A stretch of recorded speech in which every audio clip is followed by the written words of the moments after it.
Greetings and welcome to the MMO Grinder Halloween special, where we enter a world of twisted horrors and monsters beyond your comprehension lurk around every corner, where even teaming up with your friends will only mildly guarantee your survival.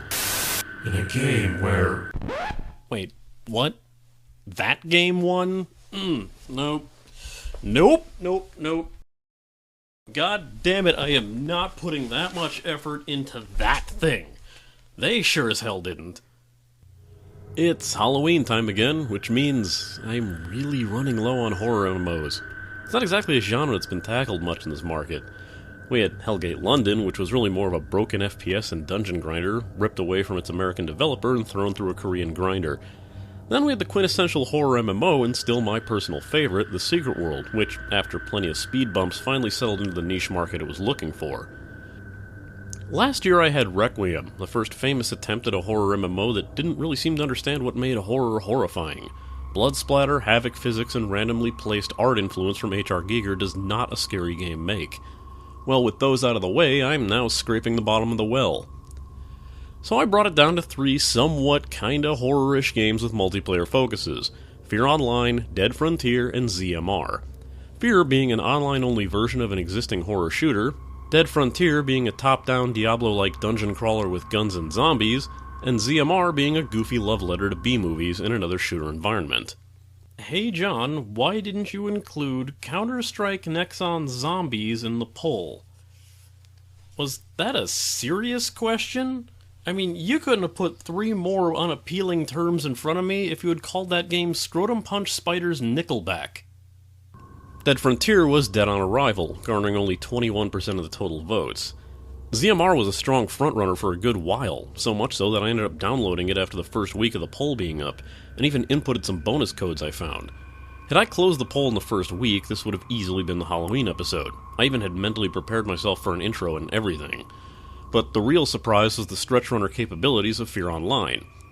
At the most, it only trailed ZMR by 15 votes, but was never far behind, gaining steady amounts of votes every day while ZMR only pushed back with an occasional last spurt. However, when F.E.A.R Online did eventually manage to take the lead, it was neck and neck with ZMR, but finally managed to remain ahead by a nose in order to finish the race. So, we're looking at F.E.A.R Online. And yes, I did use terms from Derby Owners Club to describe my Halloween poll. Alright, enough screwing around, I'm just gonna jump right into this.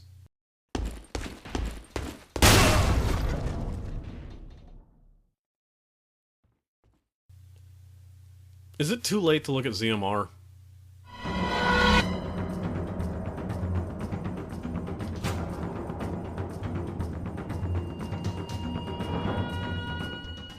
F.E.A.R Online, called F.E.A.R Origin Online by its developers, the Korean studio InPlay Interactive, Innovation in Game, is an arena shooter with well-tension-filled story of Oriental occult and horror, which restructures the fun of fear and take of the body of AI to chase and be chased. You can probably see what's going on here. This is another case of a company licensing and using the name F.E.A.R without being remotely involved with the creation of the first games. Not that that's going to stop them from trying to piggyback off that game's accolades. For those not in the know, F.E.A.R is a franchise that answered the question nobody asked. What would the ring be like if Sadako was a scientific experiment and you played as a military force tasked with infiltrating the compound? That answer being a pretty standard FPS with the best enemy AI system on PCs at the time, coupled with long-haired little girls standing around creepily in hallways. Let's say that the gameplay and horror elements of F.E.A.R has always lived in this odd dichotomy. The original F.E.A.R was one of my favorite games that I never finished and still stands as one of my favorite PC shooters. Now we just get to see it with a Korean developer and a German publisher that specializes in free-to-play games. So, looks like we got another dose of Hellgate London syndrome, and boy can I not wait to take a look at this shit. Let the jump scares commence.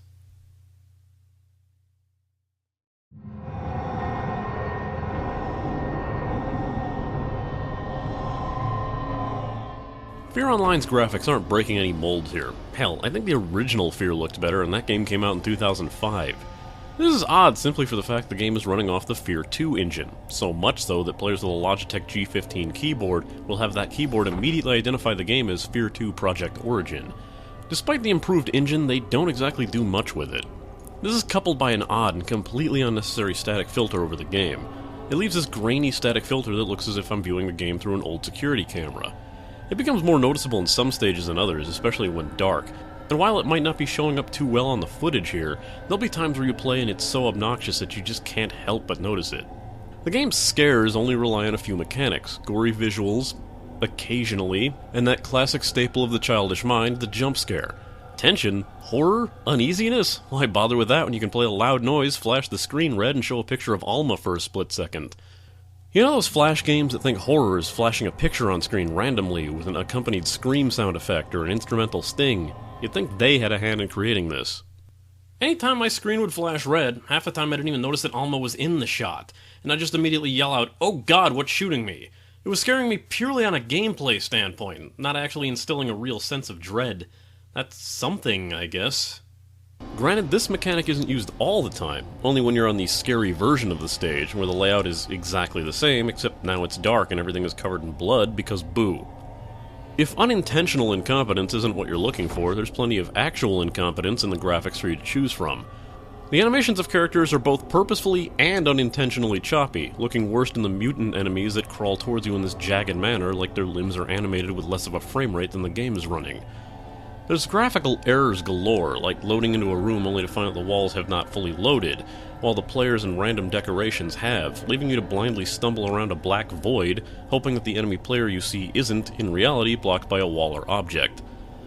Then of course there are the tried and true outright crashes that occur randomly, occasionally booting you from the game or locking up your PC and refusing to let the match start. It's especially frustrating when trying to start a scenario mission, but more on that in gameplay. Finally, the most obvious addition by the Korean developer is the loose and broken English translations that pepper the game's text with odd sentences, poor descriptions, and misspellings. If you're wondering if there's some voice acting to go along with it, well, not in the way you're expecting. Let's move on.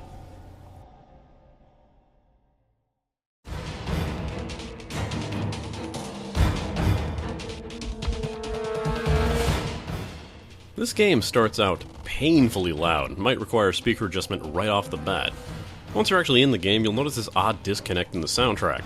Sure, the main themes kind of fit that industrial horror sound, with the grating screeches, unsettling notes and noises, and other sounds included in the mix, but the game isn't about to shy away from heavy rock music on occasion, and it's all just very weird. Sound itself is painfully off balance. There's times where things are absurdly quiet. It's impossible to distinguish the sounds of your footsteps from the sounds of others.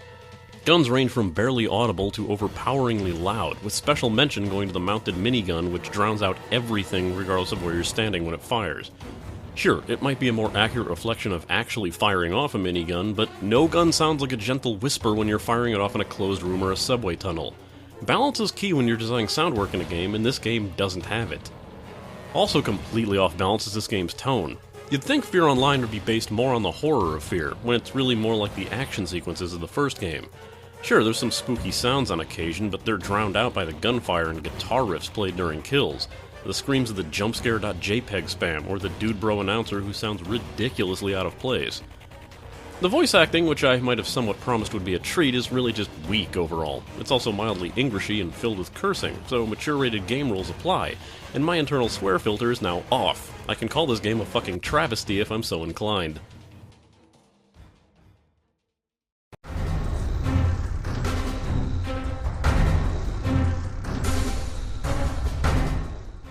As an Aeria title, you might need to download Ignite in order to get this to run. Other times you might need to get it on its own and load it only from the launcher. It's inelegant as fuck. Of course, now that the game is available on Steam, only 2 weeks after the launch, that might actually be your best option to play the game, provided you still want to once I finish this video. Like the painful disconnect of F.E.A.R's original action versus horror stages, the game's PvP and PvE systems are divided by a glass wall, all selectable from the quick play option on the main menu when starting. You'll be taken to a tutorial if you choose, which isn't the best reflection of the game itself. It's a lot of promise that never delivers, and hints of problems that become all the more apparent. I liked it enough when I played it for the first time, but in no way is it a reflection of what the game is really like. Controls are fairly standard for an FPS, with a few exceptions. Aiming is done with a mouse, while WASD moves and strafes. Spacebar jumps control crouches and shift sprints. Left-click to fire and right-click to aim, unless the weapon has a secondary function such as the knife, which will thrust forward in a stabbing motion.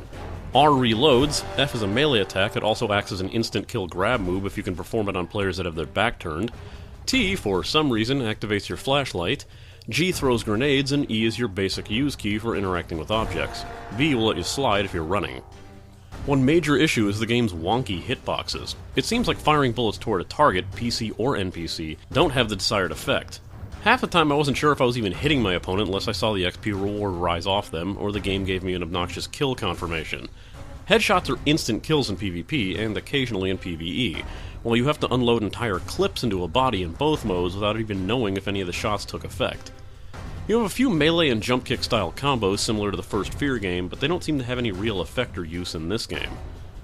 Aim towards the head with a gun and left click, whoever hits first wins. There's also the instant kill from behind button I mentioned earlier, but there's a bit of wonkiness to that. Let's not even mention the odd timing required for a did I hit him level of stabbing. If you manage to figure out that kind of puzzle, you'll wreck everyone on Knife Fight. I know, Dresker was able to fight off 4 of us at once in a custom match. In one of the stages you can hide in a pool that provides some of the most advantageous cover in the game, as the surface of the water can randomly block bullets and render grenade explosions ineffective, while you can fire on your enemies unobstructed. In case you think that we're going for some form of realism within the water physics, keep in mind that the entire time you are underwater you're not taking damage or drowning in any manner, and your bullets and grenades are not affected by being fired from underwater. Enemy AI isn't much better in helping this game feel like it has any sense of polish or refinement. It's odd, since F.E.A.R 1 had some of the best enemy AI featured in a PC game at the time, where enemies would learn from your attack patterns, set up grenades to flush you out of cover, and search for alternate entrances to the room that you're in to have a small squad come in and flank you. It was interesting, tense stuff that in-play is all too fond to take credit for, despite not even remotely being able to pull it off themselves. Enemies run left and right out of cover, and pop up and stand in windows and doors with all the survival instincts of a shooting gallery duck. They'll hit you from across the room with cheap shots through several pieces of cover, or chuck endless grenades towards your position. Here, I'm spectating as Dresker takes out the scenario boss by jumping side to side over a small ledge because the boss keeps turning around to take the staircase. Apparently this is the one time climbing a small wall seemed completely out of this boss's capabilities. In PvP, there's a decent feature where you can pick up any weapon used by other players upon their death, similar to how it works in Loadout. If another player is some tricked-out uber gun and is managing to kill everyone else in the match with it, if you manage to take them out, they'll drop it for your own personal use. Unless they have a psionic perk called Death Grip. Which, of course, brings me to the psionic system. It's not nearly as cool as it sounds. Admittedly, when most of us heard psionics, we were picturing something far better, including myself who'd placed it on the poll, Nate who suggested it, and a few poll voters who had admittedly voted for F.E.A.R for this reason. We were expecting some sort of psychic power system that would allow us to perform supernatural moves on enemy players and NPCs. Instead, psionics are little passive perks that give you an edge in combat, like you'd see in Call of Duty. No, really, that's it. So, yeah, what sounds like the ability to shoot psychic beams or instill visions of fear in our enemies is instead the ability to take less damage from grenades, regen health when below 30 HP, spot enemies on the minimap, or as mentioned earlier, not drop a copy of your weapon when killed. Someone call the fun police, this party's getting too crazy for me. There's a crafting system in this game, but I'd be hard-pressed to hear about anyone using it. Sure, the weapons that you craft are a bit more unique than what can be purchased, such as the one given to you in the crafting tutorial, which fires spikes of depleted uranium, but overall the effectiveness and effort to craft one is called into question when even a well-placed noob rifle shot can take out a player in one hit. It is, however, the only way to obtain a P90, so I'm pretty torn up about that. Weapons can be upgraded once you own them by placing mods on the weapon. Each mod costs a small amount of in-game points to equip, and all of them are temporary. These range from triggers to increase fire rate to flashlights that read, "The range and distance of flashlight will be increased." Light doesn't work that way. Now on to the actual meat of the game. The PvE modes currently available are Firestorm, Tunnel, and Subway Panic. On Quick Play mode, in the main menu they randomly will change up their difficulty, but you can host your own session with these and choose your preferred level of difficulty there.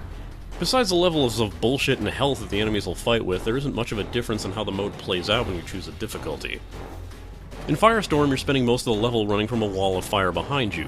Along the path, soldiers will be shooting you and mutants will be crawling towards you, and you need to reach the next room before the flames do or you'll be killed instantly. After a few checkpoints, you have a final run to reach the end of the level, and that's it. In Tunnel, you run through a tunnel system where you encounter soldiers that shoot at you, and mutants that'll crawl towards you. At one point, you'll ride on a platform that's moving forward, and similar to Firestorm, a wall of flame will appear behind you. That platform, though, is a maze, meaning choose the wrong direction, and it's instant death. In Subway Panic, you fight off soldiers and mutants. Noticing a pattern here? You also have to defuse bombs as you make your way through the tunnels. Once you reach the final area, you'll fight a boss, which is a scaled-up crawling mutant with a red aura. Don't hurt yourselves with that creativity, guys. Notice how I didn't talk about any of those scary events that are supposed to happen in these modes? It's because there are none.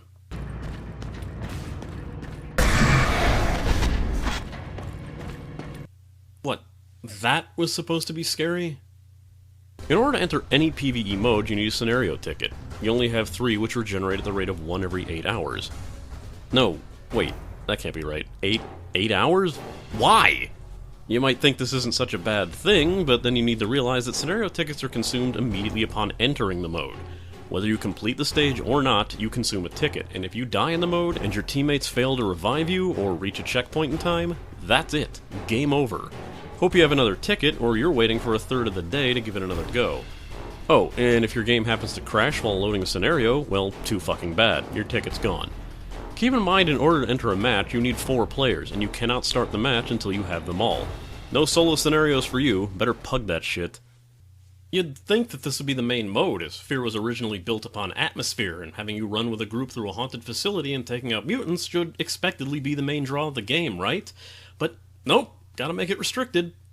What is unlimited is the PvP modes, each being a variant of team gameplay with a limited number of rather small maps to run through. The size of the maps lead to a major issue with the respawn shield mechanic. You can respawn in 2 of the PvP modes, which grants you an invincibility shield that lasts for 5 seconds. Long enough to allow any player highly familiar with the map to nearly make it out to the enemy spawn point while still under protection of the shield. First up, the most popular, Deathmatch, is a simple team deathmatch where players can drop in or out at will. You just shoot everyone that isn't on your team. That's it. Deathmatch only has 6 stages. Technically 5, since one of the map is literally the same house as another map, but it's at night and blood is splattered everywhere because spooky. Special note should be made of this map, as it so badly misses the mark of what makes a game scary, it's baffling. Besides almost getting it right when being low on health, which makes you start hearing whispers and creepy giggling, it'll randomly flash images at you while you play, for no discernible purpose. Even if you were somehow getting into the mood of the map, it's immediately killed off by the out-of-place announcer and guitar riffs. Demolition is like your typical bomb-planting disarming mode in most shooters, except that the bombing team has no time to prepare and the bombing spot is always the exact same area. In this mode, players killed remain dead for the remainder of the round, and most matches are won simply by killing off all members of the other team. There was a rather hilarious bug that occurred once when the enemy team had finished planting a bomb just before the round ended, and when the next round began, the counter was still going down, meaning that they won that round before anyone could actually reach the bombing spot. Not that it would have mattered, because the bomb didn't exist on the map, just the timer. Demolition only has 3 stages to choose from. The goofiest mode in the game, Knife Fight, is nothing but a melee free-for-all where players run around trying to murder each other with bladed weaponry, and that's it. The sheer brokenness of it all makes it a rather amusing mode if you don't really care about winning, and the only stage available to that mode is a construction site with thin beams that are so easy to fall off that merely walking by other players or performing a jump kick can even knock your allies off the stage. It's only fun for the sheer stupidity of it all, but there's plenty of "I hit him, why did I die" moments when you're playing. Oh, I'm sorry, I must have forgotten a copy of the rest of the script. There's nothing written after this. Let me just go check on my other copies of this and see if... Oh? What do you mean that's it? That's seriously all there is to this game. This is the Halloween episode, and I'm actually out of things to talk about? No! No, this is not okay! God damn it, why the fuck did this win the fucking poll? Jesus Christ! This fucking lazy-ass bullshit!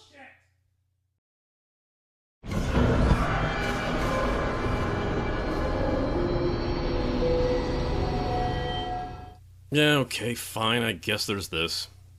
This game started out with a rather lackluster and unremarkable launch. As fucking bare bones as this game is, it's only fitting the community reflected that. But since the game was launched on Steam, the population has picked up. Kinda. At least channels are full now, instead of the original issue of the only channel with anyone on it being Channel 1 on the US side. The population was so anemic that it was possible for anyone to start gaining notoriety, as you'd actually see players show up in the same matches so often they'd earn their own reputation. You want to know how low the player base was? Up until the Steam launch, Grindstone was possibly the largest clan in the game. It's not exactly the proudest accomplishment when we only had 8 members at the time. Speaking of clans, creating one is so easy that the number of solo player clans is more common than any clan of notoriety.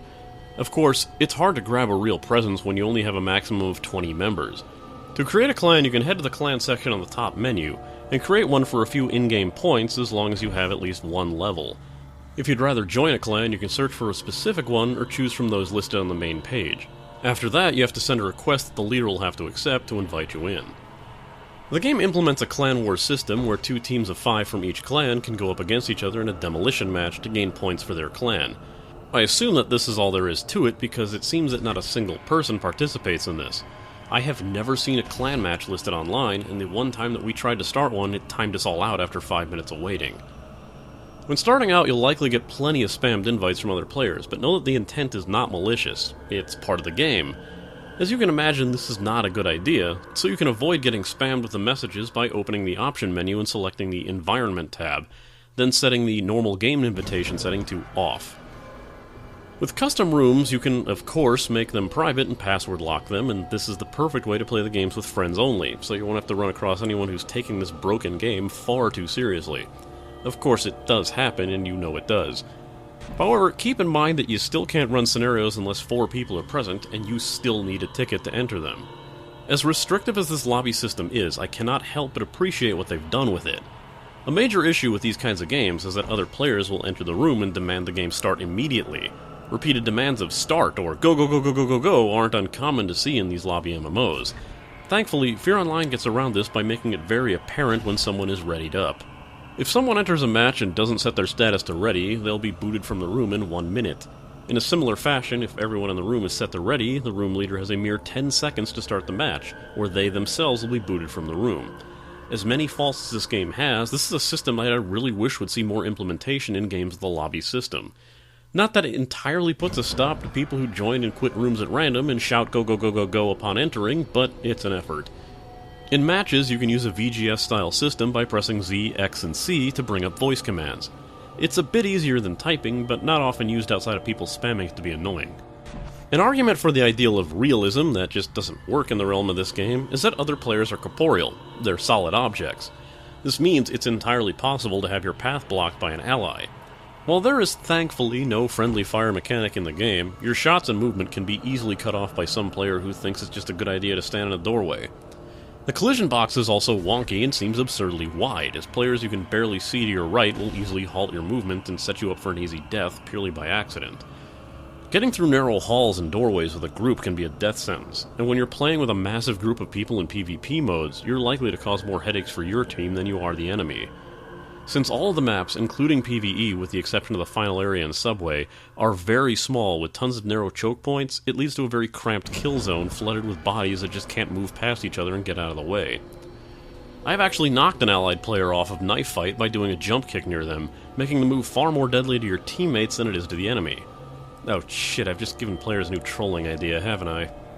You'll often find that some players are good, too good at the game, and while I was just as soon willing to scream hacks, as this is the kind of game that aimbots would likely thrive in, it's far more likely due to the extremely bad netcoding. Enemies that kill you might appear to have been in another room, but it's possible they just didn't load in properly on your screen. I've seen players in front of me suddenly teleport behind me as if they've been lagged several feet back. While you might be thinking that doesn't prove they aren't hacking, let's say that these matches were mostly conducted with players from Grindstone that I was actively speaking to over raid call. So if your computer is handling this game even a bit better than your opponent's, that might be all the hacksaws you need to claim victory.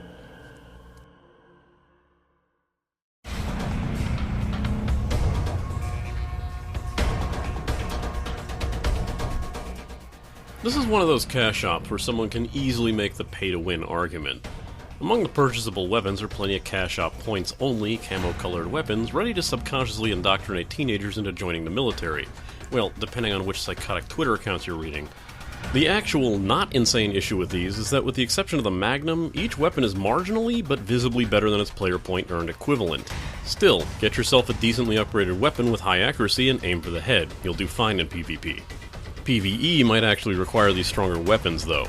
I think they could easily get away from the pay-to-win accusations if the cash shop weapons matched the stats of the player point weapons, kept the camo pattern, and like they currently do, removed the level restriction. It's really the better stats that are most worrisome. Player point items are all level restricted. You need to reach a certain rank before you can buy certain weapons or armor pieces. Armor, of course, being a loose term, as they don't really provide much more than XP boosts or point boosts, and are also used for style over anything else. Gear can also be earned with some player points, but there's rumors that some cash shop only gear might appear later. Psionics are bought here, but all free characters only have one slot. A much larger pay-to-win argument can be found in the alternate characters, who are not merely cosmetic. Player point characters each have 2 psionic slots, while cash point characters all have 3 psionic slots, and both of those are rental only. If I have to explain why being able to equip regenerating health, a boost to your health and armor points, and the ability to see your enemies on a minimap all at the same time is an unfair advantage, then you must be really good at headshots. Keep in mind that your character is differently equipped depending on which team you're on, meaning that unless you play exclusively on one team, you'll need 2 characters, one on each team, in order to not be weakened because you ended up on the blue team this round. Sounds stupid? That's because it is. Finally, the only way you're not stuck playing PvP exclusively while you wait 8 hours for a scenario ticket to recharge is to purchase them with cash shop points. With the risk of a game crash or really bad team making you waste your ticket before you get far enough to make it worthwhile, it's really not worth a cash investment. We'd be better off hoping that they make the recharge on those things far more manageable, or just remove that requirement altogether.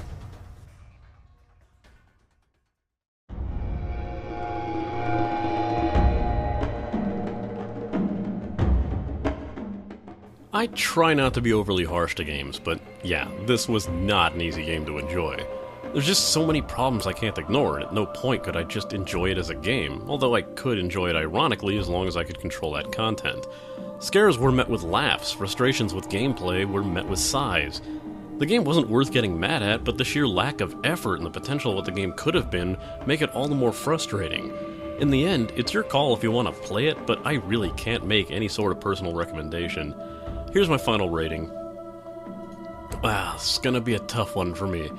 Well, I can easily say that if you're a fan of very simple gameplay, this game does deliver on that front. It's a basic arena shooter with very familiar elements to the genre that could be easy to grasp for newcomers.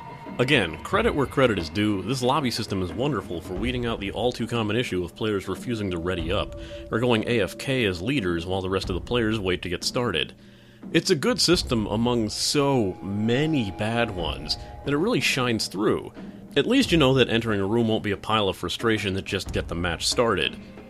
If you are into the F.E.A.R games, like really into them and just want to see more instances of Alma and Armacham, they exist in the game, but it's not exactly like they were used to their full potential.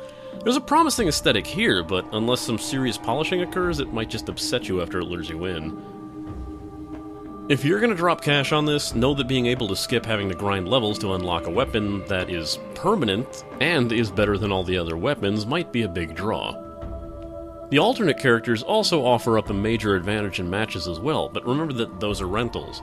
Keep in mind that most items you need or have use for are earnable with player points, and some of those are rentals scattered among those permanent unlocks.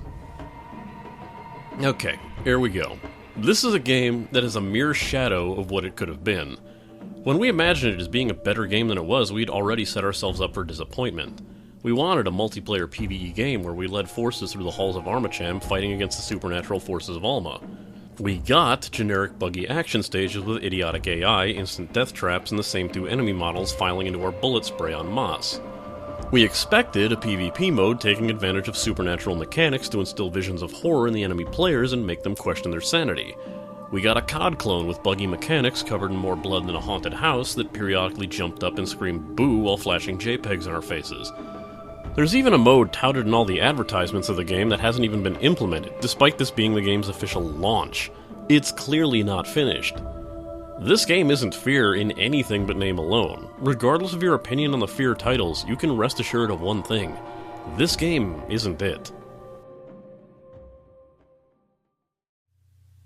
I'm not exactly out of the arena shooter woods yet. As a raid leader suggestion on Patreon will have me sticking with this genre for the next time. And this publisher. Also, if you're wondering where I got this visor from that I used in the beginning of the video, this is a custom request from the Etsy shop Illumination, created by Richard Flanagan. I got them custom engraved with the Secret Worlds Illuminati logo, and he has plenty of pre-made stuff that you can choose from, too. If you're interested in getting your own, his shop address is etsy.com/shop/illumicyberware.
Oh, and this is the Illuminati bodyguard outfit from the secret world, since I'm sure someone's going to ask.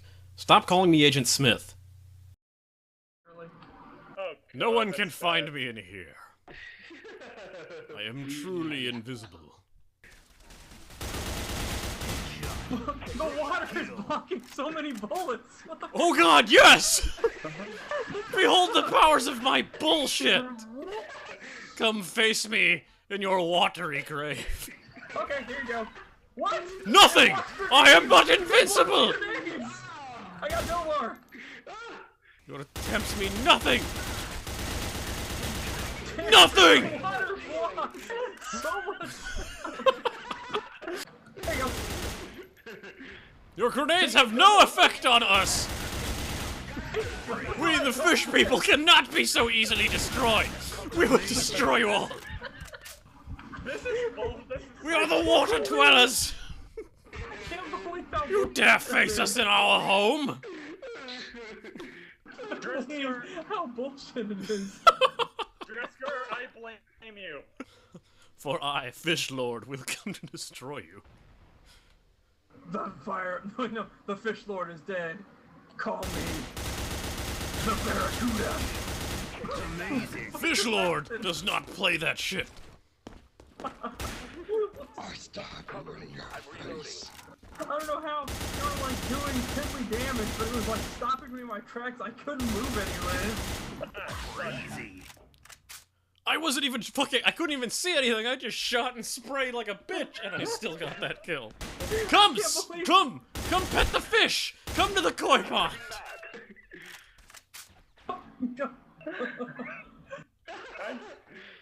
Oh, good. Come, let us visit the woods. You dare shoot fish in a barrel, do you? What? Ow. Hey, I got you finally. Ouch. Dresser. I will fight you, and this is my water. I was gonna not do it. This pond belongs to me, you fool.